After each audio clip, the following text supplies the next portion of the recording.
The Chris Johnston Show. Let's go! Your number one destination for a behind-the-scenes look at the game of hockey. Is this thing on? Here's NHL insider Chris Johnston and host Julian McKenzie. Yeah, we'll get to all the hockey stuff in a second.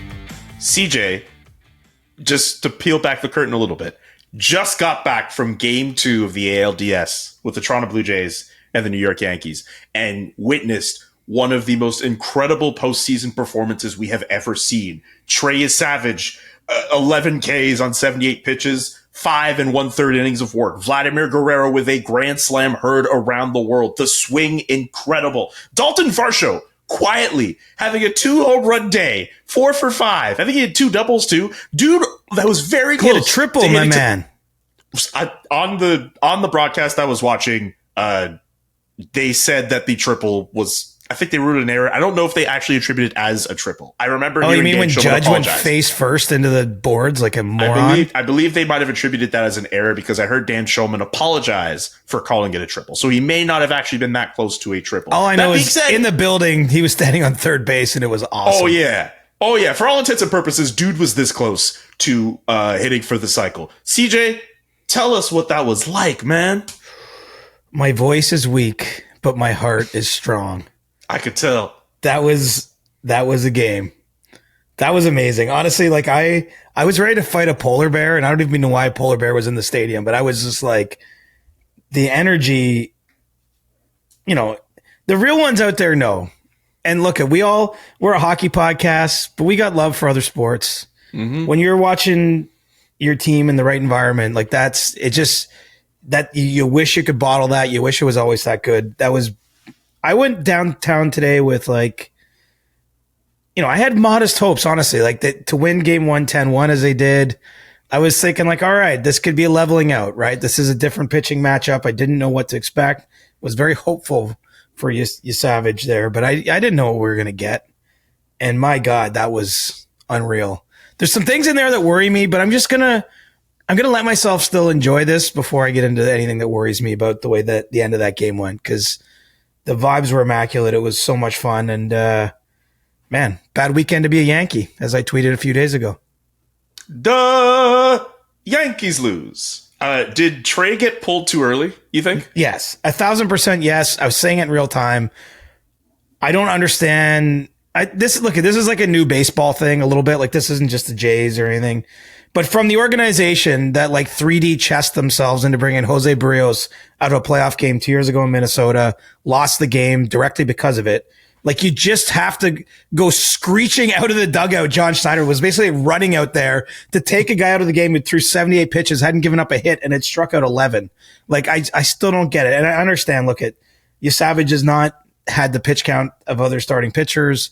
I'm sure there's some nerves about that. But to me, with that scoreline, why give the Yankees any hope? And they had all kinds of hope. Look at the next Jays relievers. They're all 3 hits in 1/3 of an inning, 2 hits in 1/3 of nobody could get anybody out after that. And then you had to get into your actual guys. Louis Varland had to come out in the 8th because nobody else could do a job. So the maybe this is the hockey in me, but I'm man, weirdly, the Yankees actually, to me, got a bit of momentum leaving town, even though they got their asses kicked through 2 games.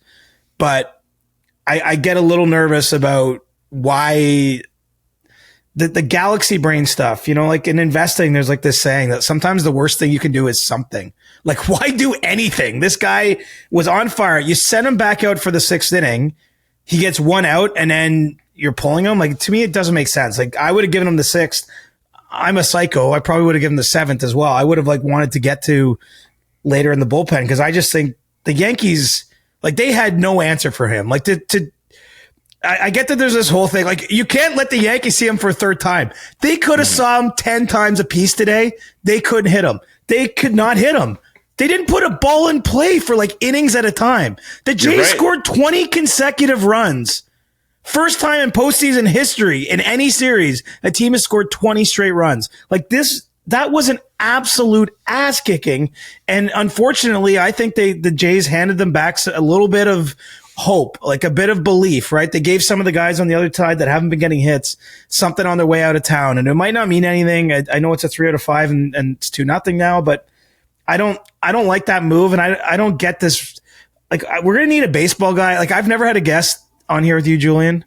We're going to need a baseball guy on this podcast eventually. If everyone thinks this is normal, it's not normal to me. Like I just do not understand 78 pitches. Like his arm wasn't going to fall off. Like that guy could have went in the old days. He would have literally pitched 9 innings. Like you would have let him pitch till he got a hit against. And I'm telling you, in the old days, it'd be a complete game. And I'm telling you, the Yankees weren't going to get a hit against him today. Like I don't really, but it's not just because I wanted to see a no hitter, although that would have been really, really cool. It's more just like why hand over like rush to get an inferior player in there. Like I just don't understand. Because there wasn't even a hint that it was going the wrong way. But heaven forbid they see him a third time. I hope they see him. I mean, look, I hope the series is over. But this guy, he's magic, and it's going to take the league a long time to catch up to him, I think. Man, that dude was dealing. Again, just watching from home, from my perspective, just wheeling and dealing. I get it. I would have kept him another inning if I could. I understand. This is what I'm saying. You want to finish the sixth. Like if I'm being conservative, right? You send him out there. He gets 1 out, and then he's out of the game. Like, how'd that go? And he's under no duress. Like there's no issue for him. Like that always blows my mind. Like why are you pulling him when things are good? If he's still wheeling and dealing, like let him go. Again, from the organization that overthought another playoff loss a couple years ago. I feel like the same process is in place anyway. And it was such a great day. I really don't want to harp on that stuff, but it does drive me nuts. Like, and let it be said, I don't know what it sounded like on TV. When John Schneider came out to pull him out of the game, he was soundly booed. Like, I don't mean like, it wasn't like 5 leather lung, people that have been overserved in left field bleachers. It was like the stadium was like, what are you doing?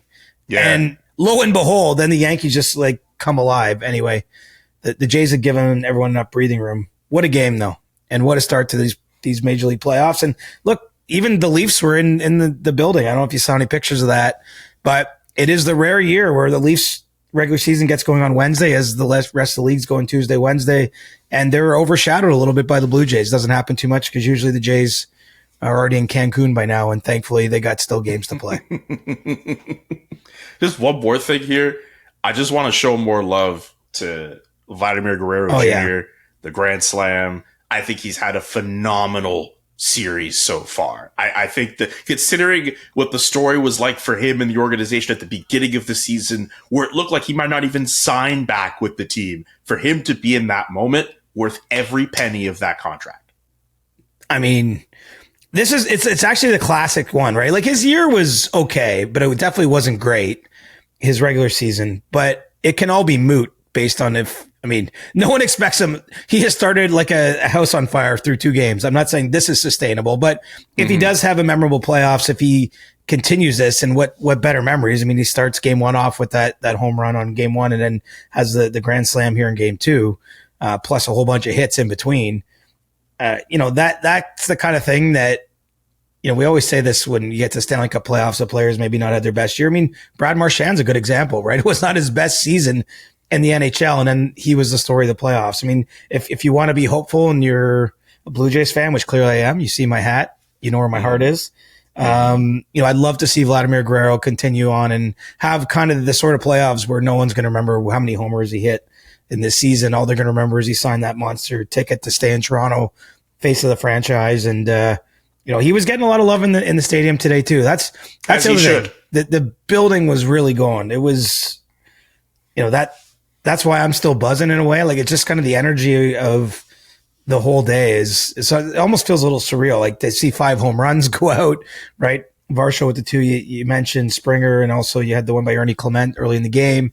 The pitching performance, just, seriously, the Yankees, the most runs they've ever given up in any 2 games in a row in playoff history. They've been around since, sliced bread was invented or whatever. It's an old franchise, one that's supposed to be back in the World Series again, and they're awfully close to booking their own trips to Cancun now. I don't know if you saw David Ortiz on Fox was saying they could bring Jesus back. It's going to take so much for the Yankees to come back. They might have to bring back Derek Jeter, Alex Rodriguez, Mariano Rivera, and Andy Pettit. I'm basically quoting him when I say that, by the way. That's not me saying that. David Ortiz was saying that on Fox post-game. I love that he thinks that, and I love that he's saying that, but like the fatalist sports fan of me is not feeling that way. Like, even as awesome as that was, as I said, like the Yankees bats got going at the end of this game. They go home, they win 1 or 2, no matter how they win them. Then all of a sudden it could be Friday night and it's game 5 and it's a little bit more of a flip cup series. Now, who knows? I don't know. Maybe Savage starts game 5 and maybe they actually let him pitch. Maybe they let him pitch until someone can hit him, because certainly that didn't happen today. But anyway, let's hope it doesn't come to that. You want everything to be easy as a fan, but look, it doesn't always go that way. I mean, last week, it's funny, we started a show not talking about hockey, and I was talking about the Ryder Cup, right? And Europe had that thing like, they already had it sealed Saturday night until they almost didn't on Sunday afternoon. That's how things can flip. So that's why, as great as I feel, and I really do feel great, I'm still a little nervous until the Jays go down to Yankee Stadium. And I think it's a totally different set of games there, right? I mean, that's actually one reason why they said they started Savage in the game 2 here and left Bieber for game 3, just because he's got so little experience. It was an unknown in throwing him out there in general, but throwing him out on the road at Yankee Stadium in the playoffs is another thing altogether. There will be Bieber fever on Tuesday for the Toronto Blue Jays for game 3 of the ALDS. Give me a prediction for that game before we move on to hockey topics. I'm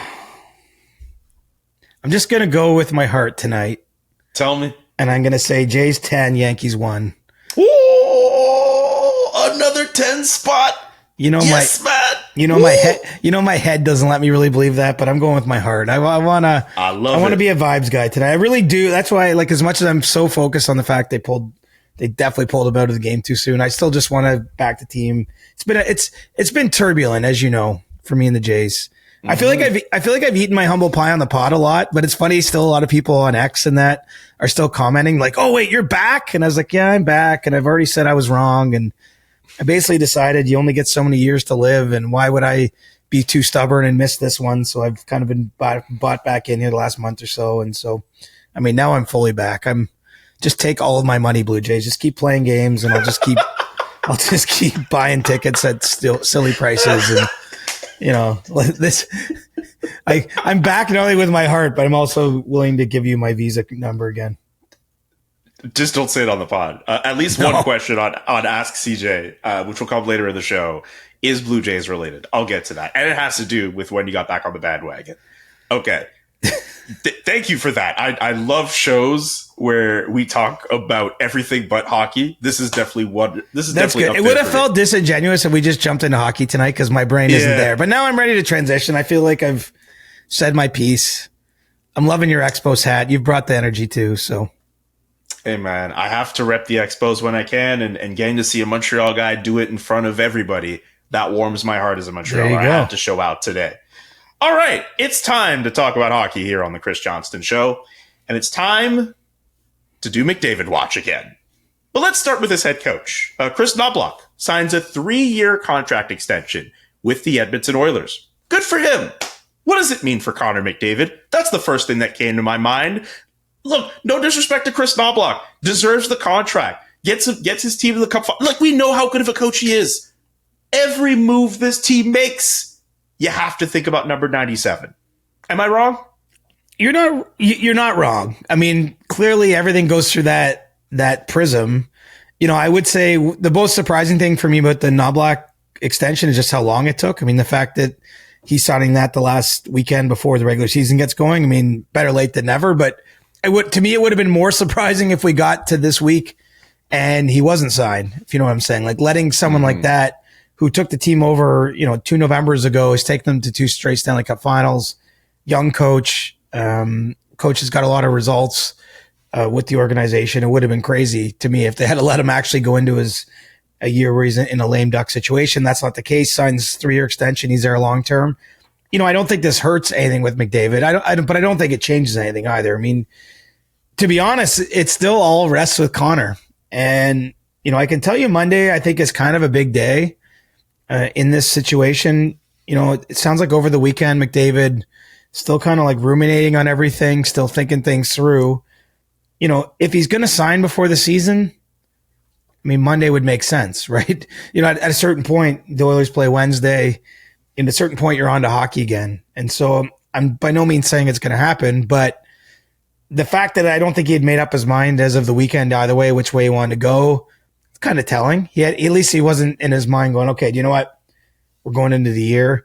I know there's been all kinds of crazy, wacky reports out of the local media there, fans. I don't even know if it's media per se, but this room's booked out and this is happening. I mean, I guess some of those things could become true, but I think some of that was galaxy brain. That was not like, this has not been preordained. This wasn't like Connor McDavid decided last Tuesday, I'll announce it on Monday, October 6th, and we need the room at this time. So maybe, who knows what's actually happening there, or if that's it. What I can tell you is that the player himself still hasn't made up his mind as we exit the weekend and get into Monday, which is, I still think, a big day to potentially get that business done. I mean, look at the last few days around the league, Julian. Players from superstars to you wouldn't call superstars have all signed, new contracts. This is a window to get business done. A lot of players don't like, discussing things during the season. Well, I think we can understand for obvious reasons here. If McDavid doesn't sign this week, Edmonton will still love to do business with him during the season, and I'm sure he'll do it too if he's ready for it. But, we're kind of down to that. It's a soft deadline, not a real deadline, but it's still a deadline just the same where, it could be quite an exciting start to the year if he does end up reaching an extension. But if that happens, I don't think it's directly tied to Knoblauch or what the Edmonton Oilers Hall of Fame room booking schedule looks like, or if the moon's in retrograde or whatever else we're trying to look for signs out here. I realize in a number of different ways. Moon in retrograde. I didn't know you were into retrograde stuff. It's not something I normally. I don't even really know what that means, but I know it's like a thing people say. I know. Yeah. We actually looked pretty close to a full moon when I was walking home tonight. So maybe it's. Ooh. I don't know if it's fully full, but we're almost full. I don't know what that tells you either. My point is this. No white smoke has emerged from Connor's chimney. There's no decision been made yet as of Sunday night. But we'll see. We'll see if Monday brings good news for the Oilers or not. I know you're not a player in the locker room, but let's say there's a world where Connor McDavid still needs more time. And to be fair to him, he might still need that time. Do you think the longer this goes on, the more maybe this becomes a distraction for everyone in that room? Just something that kind of ruminates in his teammates' heads? What do you think about that particular idea? I personally don't think it matters. But look, I understand some people do, and as much as I'm almost basically going off vibes on my point, and I think you're not you, but someone who's arguing the opposite point might be just going off vibes too. I think at the end of the day, Connor McDavid is going to take care of his business on the ice this year. I mean, I have no doubt about that. And so I think when it comes to if there's a no contract signed and they get into the season this week and they're playing games, I just think he's going to be leading the way and everywhere that matters. It will get brought up by the media. You and I will keep talking about it. Sure, a few other podcasts will be like, "Oh wow, this number 97 on Edmonton unsigned. That's interesting." There'll be some wry observations, maybe some cheeky tweets out there, but I don't actually think that gets in the way of not only Leon Draisaitl doing his job, but Evan Bouchard, Andrew Mangiapane, Stuart Skinner, Calvin Pickard. Up and down the lineup is kind of what I'm getting at. I don't think those guys, they're all pros, right? And at any given time, there's always some distraction. There's always some rumor. There's always something going on. Who knows? Maybe I'm wrong. But I just kind of land on the fact that, the Leafs won the division last year, even with everything going on with Mitch Marner, quote unquote, right? And yes, they lost in the second round in Game 7 to Florida in spectacular fashion, but I don't think anyone reasonably who's watched the previous 8-9 years is going to blame that on the fact Mitch Marner wasn't signed. You might blame it on other reasons to do with Mitch Marner or other players, but my point is I don't think it was a distraction that kept everyone from playing. And there's actually all kinds of examples of this, really. I mean, Sam Bennett just won the Conn Smythe Trophy. And I realize Sam Bennett isn't Connor McDavid, but he was a frontline player for Florida, had an amazing playoffs. Me and you were talking about it during that run. I'm sure I wrote stories about it. Others did. We were saying, oh man, is this guy just going to win a cup and walk out the door? You also had Ekblad, of course, Brad Marchand in the same boat. That team, they just won the cup. And while I'm not saying any of them, of course, are on Connor McDavid's individual level, it didn't keep the Florida Panthers from banding together, from winning hard games, from dealing with whatever media, scrutiny they were under. I feel the same way about the Oilers. I really just think, of course, everybody would like to have them signed, but if not, I mean, it just kind of is what it is. That falls in the bucket of things that hockey players love to say, things we don't control. Only one guy in that dressing room controls that. And if Connor McDavid's not ready to sign, I think everybody else just has to do their job. So with this week coming up, if no emergency podcast, should I be worried about an emergency podcast for a Connor McDavid extension? Well, we'll probably do one if it happens. We haven't talked about scheduling, but I still land on him probably not signing, but I can't come out. If I knew he wasn't signing, I would have reported that, and we would have not had the last 7 minutes of conversation. So, I mean, I still lean on him taking more time is my feel for how it's going to go, but I don't know for sure. All I can tell you is I know he hasn't made up his mind one way or another as of Sunday night, and hopefully he enjoyed the Jays game too, and he's in some good spirits, and we'll doing everything he can to prepare for this season. We'll have to see what. I mean, I think everyone's brain should be there now, though. It's funny. I don't know how people think. I was surprised when there's all these tweets going around that he's signing on this day, and I feel like there's been 3 versions of that already. I heard someone was saying September 5th is the day, and it didn't happen. This isn't all galaxy brain. It actually is as simple as what he said, and obviously he's working through his process. But I know quite literally other players in kind of at his level. It's basically a phone call, probably an hour or 2 of legal work, and then the contract's done. So it literally can be done on a dime once he's ready to do it, and he's not ready to do it yet, but that could change, and then it's announced, and then everyone moves on, and it wasn't all planned 6 weeks ago when the moon was shining this way, and after, the Jays had gone up 2-0, the ALDS had out, everyone's trying to act like all these weird things have to be in place. I think it's literally as simple as, is the guy ready to do it or not? And he's not as of now, but that could change. All right. We'll continue to keep an eye out for number 97's plans. 2 more things before I get you to answer questions for Ask CJ. Did you watch any part of Florida Tampa on Saturday? A rematch, a preseason rematch, in which the rematch had more penalty minutes than the first time. Over 300 penalty minutes, I believe 16 ejections, and a disallowed goal because an ineligible player was on the ice. Super weird. But hey, preseason. Even the fact that it's preseason, I didn't expect that to happen. Did you catch any of that? I only saw the highlights. I don't even know how I could have watched it live. I'm not even sure if it was possible. I wish I could have watched it live, though. I mean, that is, I know in the 80s or whatever, there's crazy games, and probably a few times since then, but that's as bonkers of a game sheet that I've ever combed over in my time in any recent memory. Right down to, I think Florida had 19 power plays in the game. 20. There you go. 6 power play goals.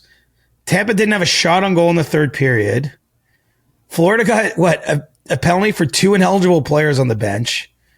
In addition to all the, game misconducts, everything else, it was insane. Lilleberg had 15 minutes in penalties and which were all served. They weren't all the big ones where he just goes to the dressing room, and then 15 minutes of playing time. What? The game was bananas. And I know everybody wants to hate it. I have to say, I didn't watch it. It'd probably be a dreadful game to watch, if I'm being honest. If you were at the game, okay, you see a fight or two. Obviously, people tend to like a fight, but then, it must have devolved like crazy to have that kind of, that sort of penalty minute total is nuts. But I can also get it. Look, those teams, when they play each other in the playoffs, whoever wins goes to the Stanley Cup final. It almost seems to be decreed in in the Oracle. So, they've played some high stakes playoff series, even when they've been in the first round. Whoever's come out of that has had a good run. Those teams have been the Eastern Conference representative of the last 6 years combined, and they share a state, and they have a lot of the same characters. And last year's series in particular, while Florida won it pretty quickly, there was a lot going on both ways, and it's carried over into the 2 preseason games this year. So I kind of get how you get to that game, even though that went farther than I would have guessed. And I'm curious. I still think my gut says, and look, Department of Player Safety is going through its process, and there's going to be a few suspensions here. I know they gave out some fines, but I'm not entirely sure we don't see the more sanitized regular season version of that when they play again. I'm not sure it was all settled there, just because so much of it revolved around, Hagel, who was obviously involved in the playoffs, and then they're going after Ekblad at the start of the game, who went after Hagel in the playoffs. Mm-hmm. And, it's not all just random. There's some randomness in there because a lot of players that got into that found themselves on the penalty minute sheet weren't part of that playoff series. They're either AHL players or new to the teams. But there were some common denominators left over from the history of what's gone on between those teams that I think there's enough there that leads me to think the next game's gonna have some juice to it, the one that really matters.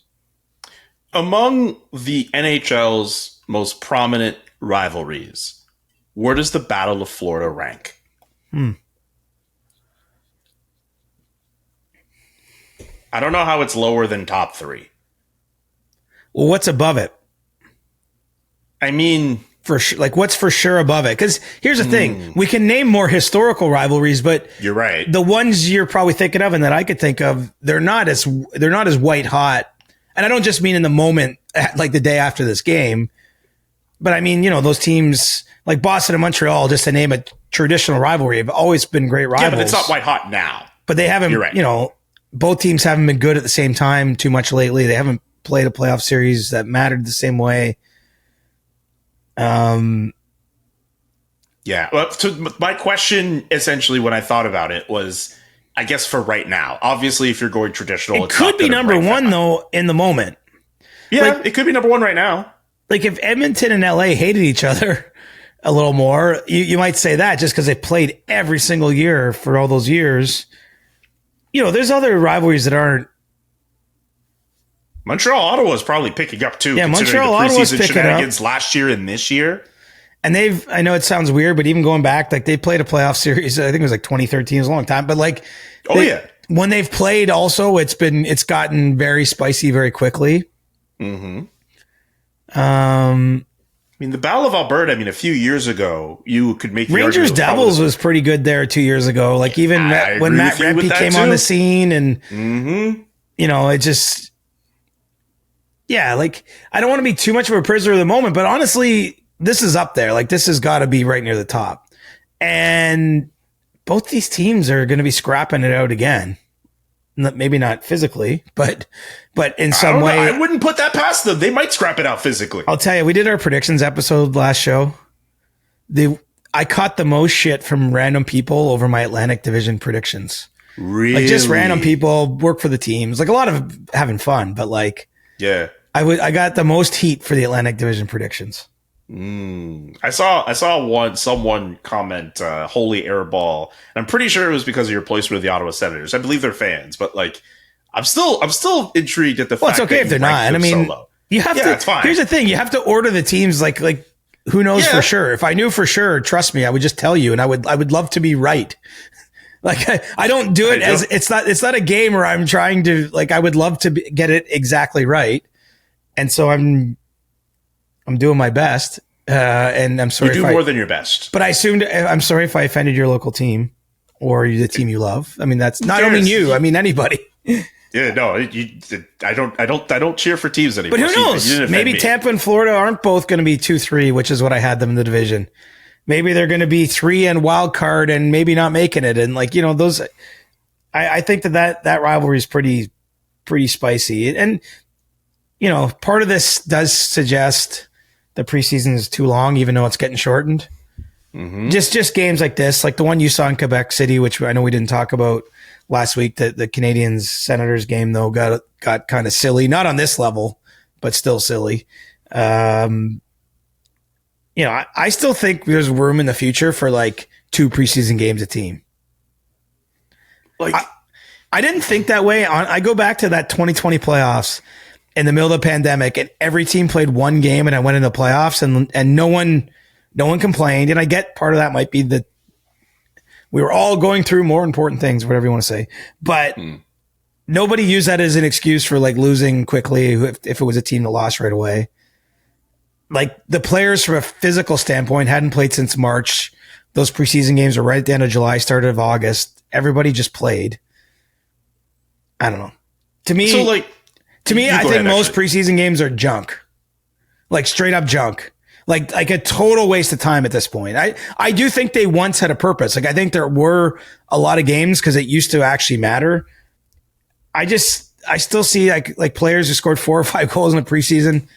Guess what? They're on waivers. Like they're still not players that are making the league, even though they had great preseasons individually. And you see a few games devolve into these penalty fests.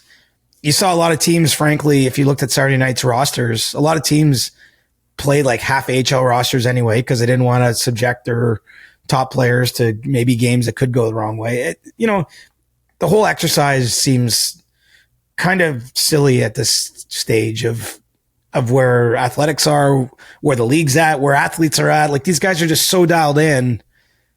It's definitely not needed. And frankly, Julian, we're recording this in early October. It's going to be like the second week of the regular season next year at this exact time. You're right.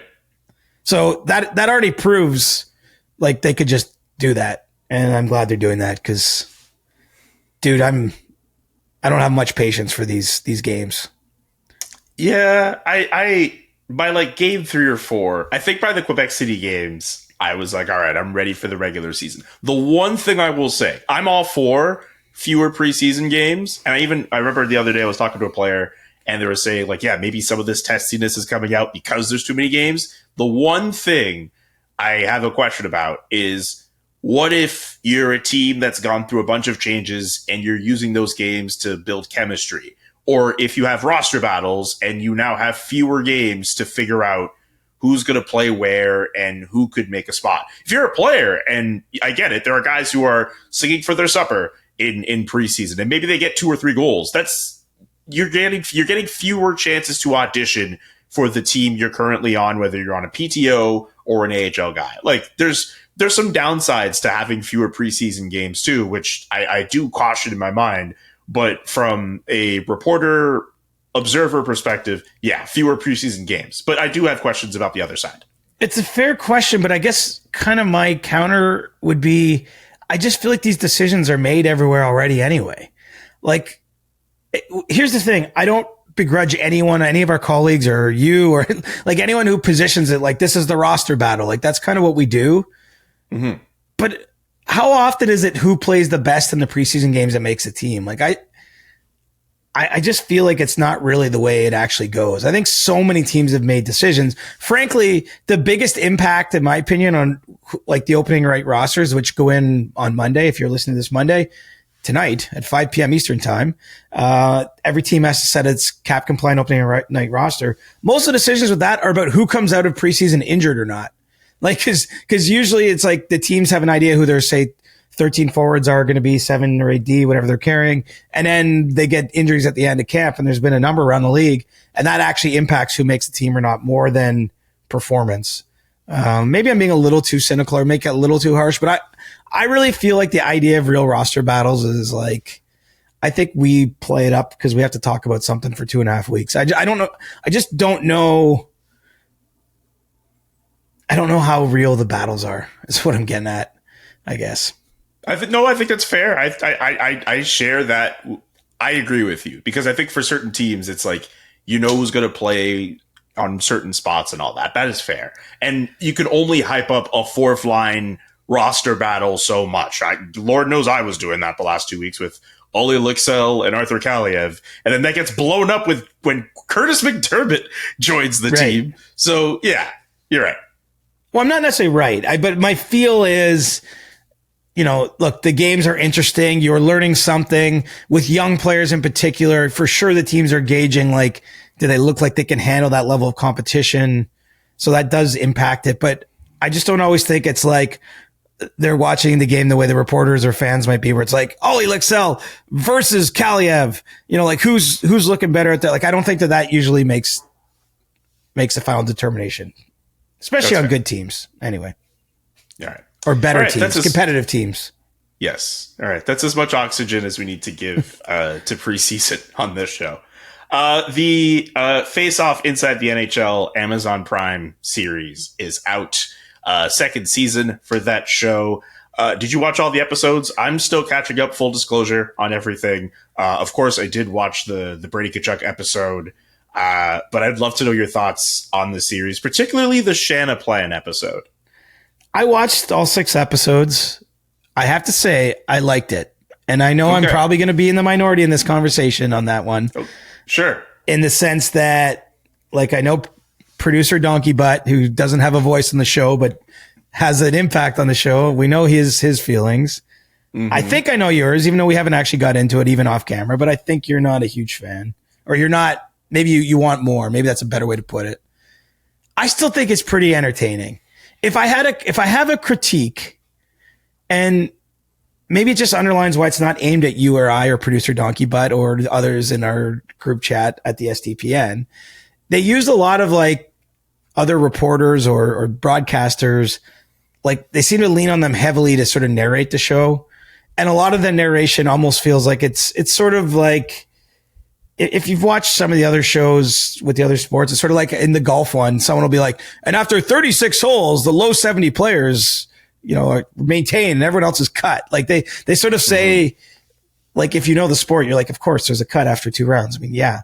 Like, I feel like sometimes they say the obvious, and I assume they're doing that because they're trying to have it more broadly interesting, even if you're not a big hockey fan. And so they don't want to assume that you know kind of everything. But outside of that, I thought I liked the looks into the life, and I still feel like I don't know what everyone wants. I thought, look, for example, Seth Jarvis. Did you see his episode or no? I'm going to get to his episode because it seems like off the clips I've seen that there's personality there. Plus they show him and Jesperi Kotkaniemi learning the news of the Mikko Rantanen trade. I want to watch that. Yeah, and I'm, without even giving up a spoiler, though, I think the whole episode is good. And I think Seth Jarvis obviously is a player with growing notoriety in the league, plays on one of the good teams in the Hurricanes, made the Four Nations team for Canada last year in February. Like, people know about him, but maybe don't know his whole story. They do a way better job of like telling you his story. He talks about some mental health challenges he had early in his career. There's great stuff at his family home in Winnipeg. His brother's on it. Plus, you see him in games and you see him at the Four Nations. Like to me, if you didn't, even if you know of Seth Jarvis, like, I came away knowing a lot more about him from that. And he's very vulnerable, and it felt like very real. Seems like a very real guy. I'm like, that to me, that's what the show should be about. Like, I guess someone might argue, well, who, and this is my voice. This is like me being like a hater. Like, well, who cares if it's Seth Jarvis? I want to see that for whatever, Connor McDavid or Leon Draisaitl or Nathan McKinnon. And I guess fair play, but to me, there's a bunch in the show where even when you cover the sport like I do, and I get to be pretty close to hockey, I still came away not knowing everything. I like the scenes. Even you actually asked about the Shanna Plan episode. Okay, I'm around the Leafs a lot, and I've been around them a lot for 20 odd years professionally. So I'm not going to learn a whole lot about the story. Like, I know that they drafted some players in the first round, and then they built a team around those guys, and then they paid them a lot of money, and then they lost in the playoffs a lot. Like, that's not new. But what is new is, first of all, you saw a different side of Brendan Shanahan. And then on top of that, you're in the dressing room when they're getting stomped in games 5 and 7 to Florida, and you're seeing the way Craig Berube is. And like, yeah, it's only a snippet. It's maybe 5 seconds or 7 seconds total, but you still get to see something. I was at that game. I covered that series. I'm very aware of what happened. I didn't know what that looked or felt like. So for me, I still find value in that. But anyway, I've done all the talking here. I should turn the floor to you because I think you have valuable. Stop. If you, for sure, but like, counterpoints. Don't stop yourself if you feel you have points to make too. I don't want you to stop because you feel that way. I'm mostly stopping because my voice is breaking up because I was yelling at baseball players all afternoon. Yeah, that's actually really true. I really appreciate the fact that you're using your voice at this point because, get a lozenge after this. My whole thing is just, when I say I want to see more, like, Yeah, of course. I'd like to see a lot more inside the players' lives and all that. Like, and from what I did get to watch, like, I of course I watched the Brady episode. I watched the Johnny Gaudreau episode, which was very emotional. It's just, I mean, I've seen people go out and say like, oh, well, Amazon Prime didn't do a good job. I kind of see it as like, Amazon Prime did the best that they could with what they had until we get to a point where more and more personalities show themselves and feel comfortable showing themselves and showing more. Then we're just going to be at the level that we're at with this show, where the guys that we get are going to be kind of interesting, but after hearing them say the same thing 2 or 3 times, you tune out. So for me, there might not be more personality than that. Like, it doesn't mean anyone's hiding anything, right? But like do we have to make peace with the fact that some of these guys are just what you see is what you get? Yeah, but at the same time, if that's what it is, I don't think it's worth doing the show. I don't think it's worth doing the show. That's my whole point. Like, I'm encouraged by the fact that Seth Jarvis's personality seems to come out, and even before the show released its episodes, there were people around the league who were saying, oh, I can't wait to watch the Seth Jarvis episode because of how he is as a character. Like, even in the little clips I've seen, again, that clip I've referenced with him and Jesperi Kotkaniemi on the golf course on the Mikko Rantanen trade, like, that already, he seems very... That's cool that Amazon got that shot, and the way that he reacted to that trade, I was already like, oh, wow, that's unique. But, yeah, I would say that my issue with the show as a whole is a grander problem that the show can't necessarily fix. And I wonder if the show felt like, you know what, maybe next year the stars aren't going to be as big, but the personalities we get are going to be interesting enough. Like, you do Seth Jarvis, you find other guys around the league who might not be the biggest household names, but are super interesting. If you're a broader audience and you don't know that much about hockey to begin with, if they're interesting enough, that might still be an entry point for you, right? Like, maybe that's not the right way to think about it, but that's something I do wonder. I have other things with the show off of what I've seen, but the biggest thing for me is the fact that the bar was really low last year, in the fact that the NHL and Amazon were even doing this. For season 2, off of what I've seen so far, I'd like to see a little bit more, but that's not something Amazon can give me right away. Well, I'll tell you this, reporting live, whether or not there's a season 3 is not yet decided. It's all going to be based on what the reaction is to this one. That, you know, it's only came out on Friday. So, yeah, you know, I don't know what the broader audience is, that the downloads look like, what the streaming numbers are, but that will determine if there's another one. I think there's tons of unmowed lawn here.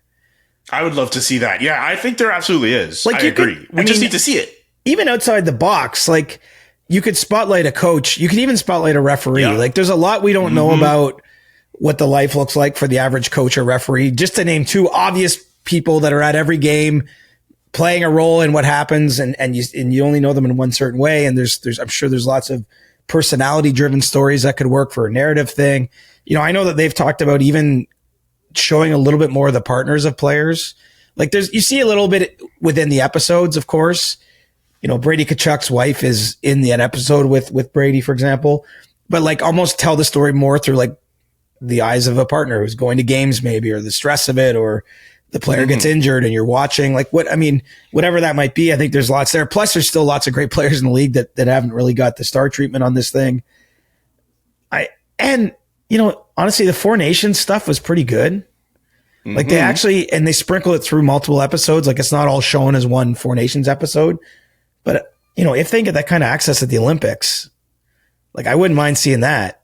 Like, did you see, like, I've never known about this, but did you see, like, Team Canada, they had a Crown Royal player of the game in their dressing room? I did see that. And they were doing a shot of Crown Royal after the game, and McKinnon and Crosby did one, and it was John Cooper handing it out. Not surprising now that I know that, but I didn't know that was going on at the time. I mean, just little things, but like, there were lots of little Easter eggs sprinkled through this. I mean, even you could see the whole fight thing before Canada USA was really cooked up even a day in advance, because the Tkachuk family went to lunch and they were kind of alluding to it, and that was cool.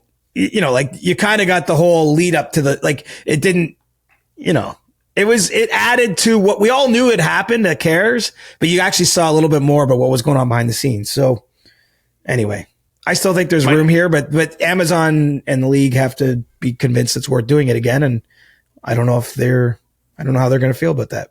My two things about the Four Nations inclusion, because you're right. The fact that they had all that access, absolutely the right thing to do. The first thing, we talk about different personalities they could showcase. You tell me you wouldn't watch next season if John Cooper was one of the characters mentioned. I would be front row for that.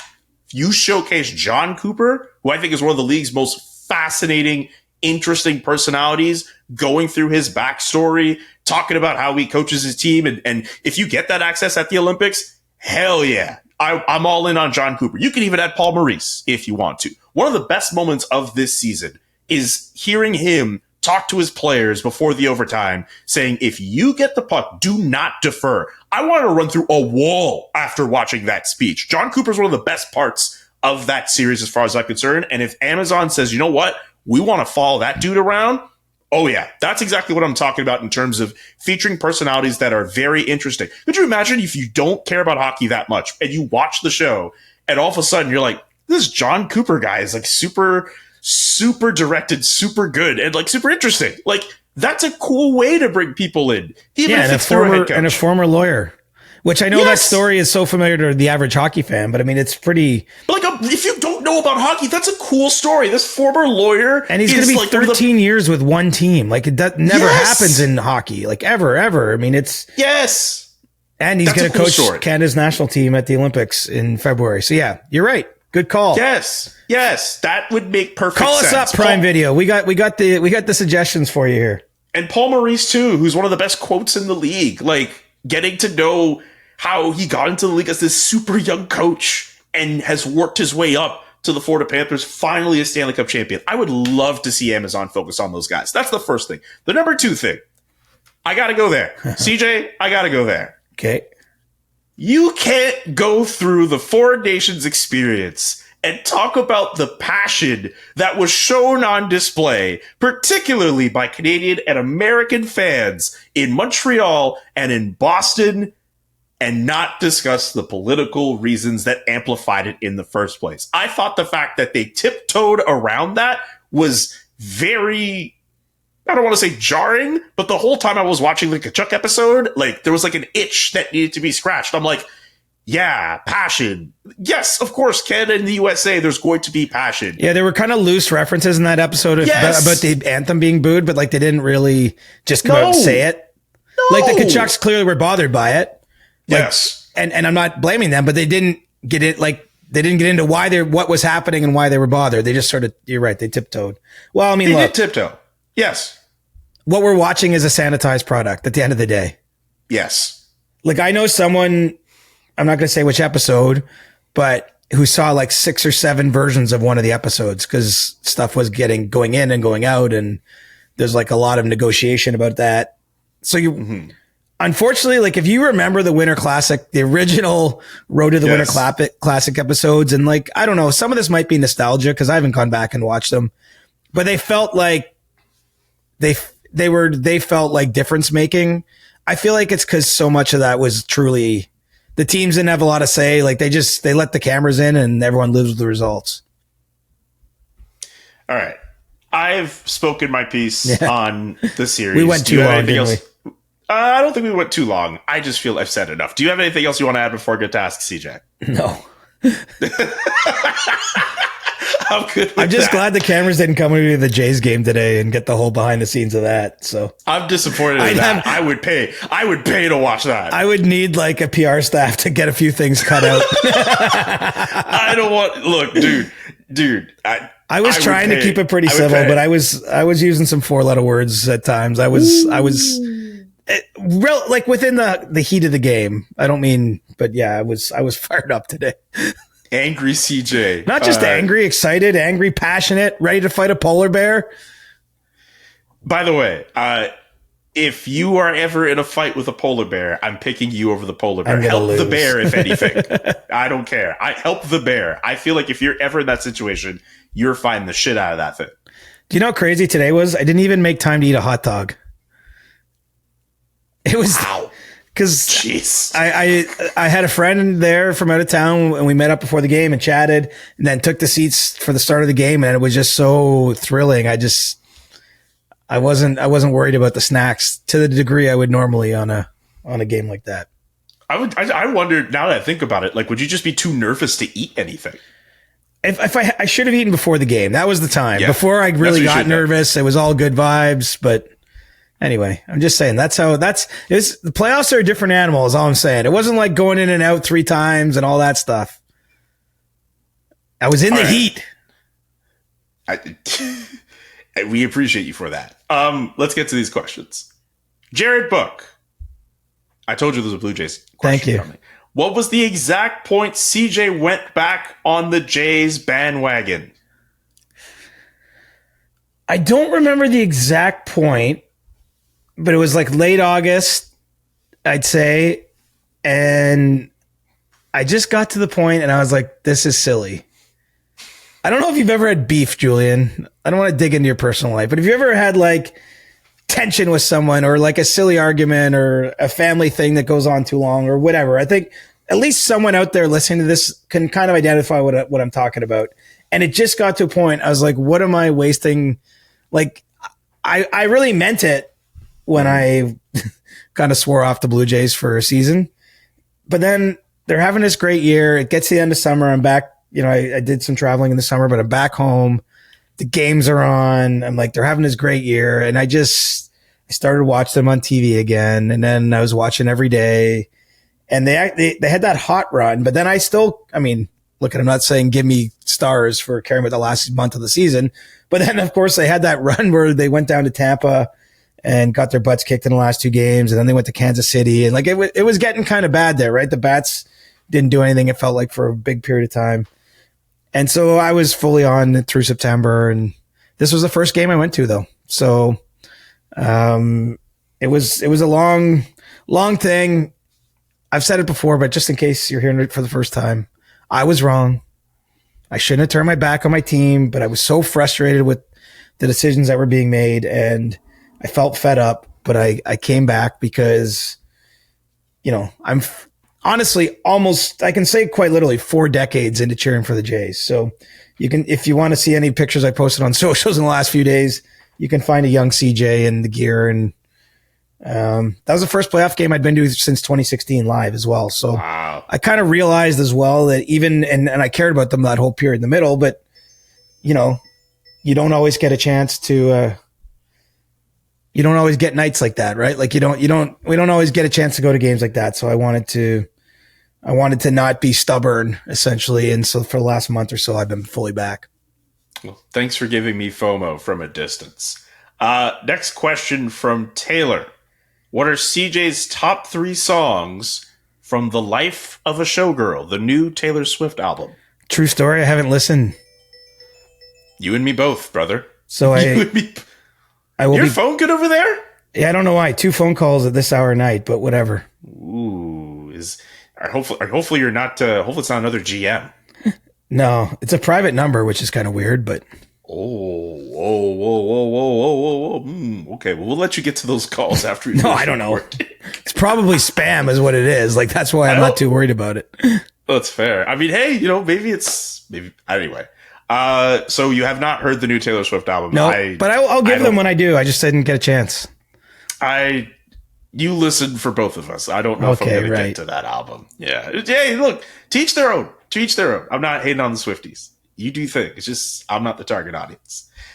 Joshua Carnes wants to know, what are the chances Connor McDavid, Sidney Crosby, and Gavin McKenna are playing together next season in Pittsburgh? 1 in a million, I would say. Damn.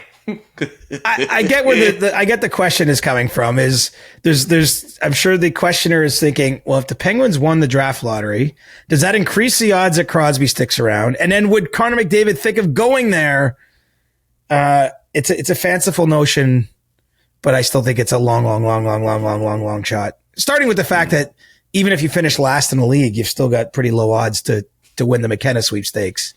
So it's going to be hard to line up the stars and the moon after lining that up too.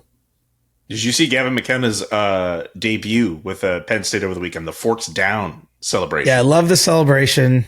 Good for him. I mean, look, there's a lot of reason to be excited about him. It's sort of ironic we're at this time where, like, obviously Pittsburgh's in kind of a rebuild, but there's not a lot of teams intentionally sort of tanking for Gavin or whatever. We didn't come up with our clever nickname for that yet, but yeah, I still think we're going to get there. Like, once the season gets going, I think he's that good. And, don't want to be leading the hype train here, because I have had people caution me, like, don't get too far ahead of yourself. Like, I think we toss around generational a lot, and you can be very, very good and not necessarily generational. But anyway, clearly a special prospect, and at this stage, by far the number one rated prospect for the 2026 draft. So lots of teams will be watching Penn State games closely.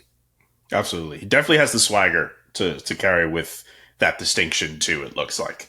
The Beard Man wants to know, any update on Kyle Connor? I'm getting anxious for the Jets to sign him before the start of the season. And also, I don't know how you're going to take this next part.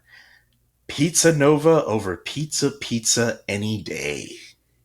Well, we live in a free nation where you can have an opinion, and I appreciate that that's one opinion that's out there. I don't even honor the first pizza chain you mentioned there. I'm just a pizza man at heart. But I would say, despite our differences in these very divisive times, I would tell you, do not be too concerned about Kyle Connor and the Winnipeg Jets. No deal done, obviously, at this point in time, but I think there's been a lot of conversation there. I think there's a lot of shared desire for him to remain in a Jet, as much as, fans in Detroit, right? Because, Kyle Connor has Michigan roots, maybe want to try to imagine him, freeing up, or maybe some other teams looking for an impact scorer. I think he really does consider Winnipeg his second home, loves living there, lots to love about the team and the organization.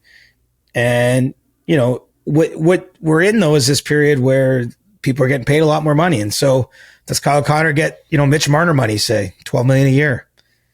I think it's possible. And what does that look like in terms of the signing bonus payments and the structure and all the things that go with those monster contracts? So, I think that there's been a lot of back and forth on trying to get there. And I have no reason to think it's in peril. And I think there's a lot of time to get that kind of deal done. So at this stage anyway, no matter what pizza you choose to eat on your Friday nights, I would say, if you're a Jets fan, still feel pretty confident that things are going to go the right way with number 81. You held yourself back, I think, on that answer, but I also think it was a very business savvy decision by you. I mean, the truth is, I kind of like pizza in all its forms. I just like it in one specific form the best. Very fair. Dallas Stars fan, this is the last one in the interest of your voice. Does CJ like egg sandwiches? Oh, do I ever. And I like how many people were, through various ways, whether on the tweet box, in my IG DMs, through Julian on Blue Sky, through SDPN channels. I was impressed how many people were shouting out the egg sandwich, just because that was a really long episode that we did at the end of last week. And, I think it's fun to do the prediction stuff, but it must have been a little long. That was like 40 minutes of predictions. And so thank you, the 100%ers and those that listen to us. And look, I heard from all sorts of people, Julian, like one guy was at me on the IG and said he always listens to us on his runs, to the point that he even listens to us in the off season on repeat, like an old episode. Wow. Because he's like used to listening to us, which is cool. And thank you for doing that. And obviously a lot of other people. I got an egg sandwich text from my dad. So Coburg Papa's still in. He got right to the end. He's listening close. And of course, I do like an egg salad sandwich from time to time. Okay. I could see one in my future as soon as tomorrow, depending on how the day goes. So I did wonder why egg sandwich was the call on that. But it was not planned out. Like, that was just a spur of the moment. I don't know. I just was thinking I had to think of a code word, like something really random. Yeah. I mean, it worked. So not all the jokes hit on this show. Not all the bits hit. Sometimes we talk about segments and then we never do them again. Like, we're forever trying to figure things out, but like we got to try new things from time to time. So yeah, that was not there was no galaxy brain on that one. That was literally just egg sandwich came in my head, and thankfully enough people listen. I believe Myrtle tweeted egg sandwich while we were recording, actually. So you may get more of those tweets and texts, either tonight or tomorrow or what have you, even if it's just catching up to that episode. Fair enough. And look, we might share a new word at a different episode. We're not doing it today. Okay. But we want to test those, like to see who's really with us right till the end. Because sometimes we really drag it out at the end. I was wondering if this episode was going to qualify for that, because I think this was good. We just topped an hour basically though, so it's probably time to go. It is time to go. Thank you so much for listening. Thank you so much for subscribing to the podcast. If you haven't done so already, you still can subscribe through whatever podcatcher you listen to, or through the SDPN YouTube channel. We'll be back later this week with another episode. We'll have stick taps, and we'll start talking about some of the first few regular season games in the 2025-2026 NHL season. No more preseason. The games count for real now. Thank God. What am I going to do if we get a game 4 in the Yankees-Jays series and I'm supposed to be at the Leafs season opener? It's going to be a tough night. That's something you got to figure out, my brother. All right, let's just finish the sweep, guys. Let's make it easy. I trust you'll make the right decision, no matter what decision you choose, CJ. Thanks, buddy. The Chris Johnston Show.